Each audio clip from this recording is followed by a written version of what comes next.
And then I got promoted to detective sergeant because one of our deputies got killed by a 16-year-old. They were trying to steal a car and went into a barn down on 25A. He ended up shooting himself. Welcome to Heartland Homicide, the new detective series from Scarybox. I'm Nicholas Alexander. In this series, we explore what it means to be a detective, the lives they lead, and the impact they leave behind. Today, we meet retired Detective Gary Alexander, the first full-time detective in the Miami County Sheriff's Department appointed in 1972. But his title didn't come without a cost. What began as a routine police chase quickly turned deadly when an officer crossed the wrong path with a dangerous suspect. This is Heartland Homicide.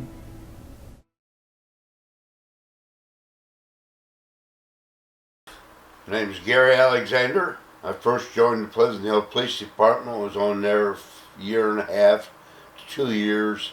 Then I went to the Sheriff's Department on the Sheriff's Patrol. And in 1970, I went full-time in January. At that time, they hired, I think, about 5 or 6 deputies, and I was on the midnight shift. I worked that until 1972, and then I got promoted to detective sergeant. Actually, the first murder I was on, it was the day before Thanksgiving in 1972. I was in the office. I was working in the property room, and Bill Morse at that time was the sergeant. He came in on his own time. We did not get paid any overtime. He was sergeant on the second shift, and he came in and wanted to know if he could use my assigned car. They had some investigations to do. I said, sure.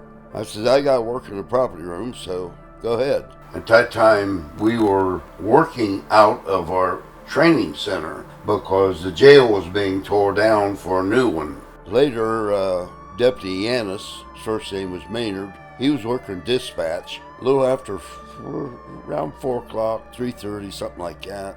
Bill's got somebody called in about 2 guys, one of them with a rifle, because Bill was very interested in young people. He tried to do whatever he could to help out the young people. Didn't think much of it. I was down there when the call came in that he was in a gunfight. The kid shot at Bill, and Bill bailed out of the car, and the kid went around to the front of the car, and Bill went around the back of the car and got down into the ditch. Well, the kid jumped in the car, and he started to leave, and Bill shot at him. He emptied his gun, but none of the bullets penetrated to the inside of the cruiser. Otherwise, he would have shot the kid. Well, the kid stopped the car, got out, come around, and Bill was, like I said, he emptied his revolver, and he was attempting to reload, and the kid had what they call an M1 carbine, 30 caliber, and he ended up walking up to him and shot him while he was in the ditch. Myself and 2 Troy officers going down through this field, and then he started shooting at us. We surrounded the barn.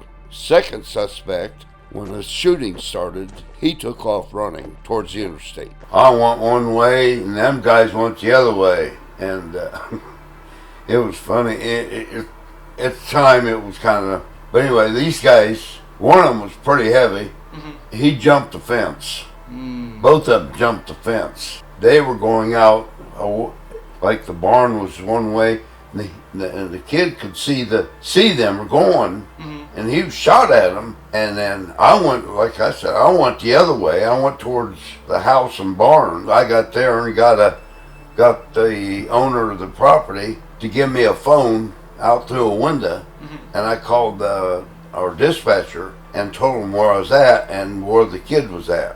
The suspect that did the shooting was in a barn on behind some equipment. It was like a lean-to on the back of the barn, and by that time, we had the place surrounded, and it was just about dark. Maybe it was dark, if I remember right.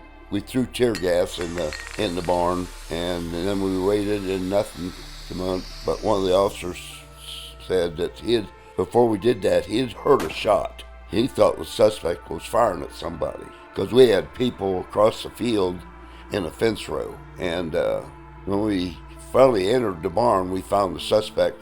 He had shot himself. It was a .30 caliber, like an M1 carbine. And then he got back in the car and parked down by a house trailer at that time that was there. And then he ran down through the field, and he ran into a barn down there, and that's where they ended up finding him, after he shot himself. And they had the interstate shut down, and we was down there for, 4 or 5 hours.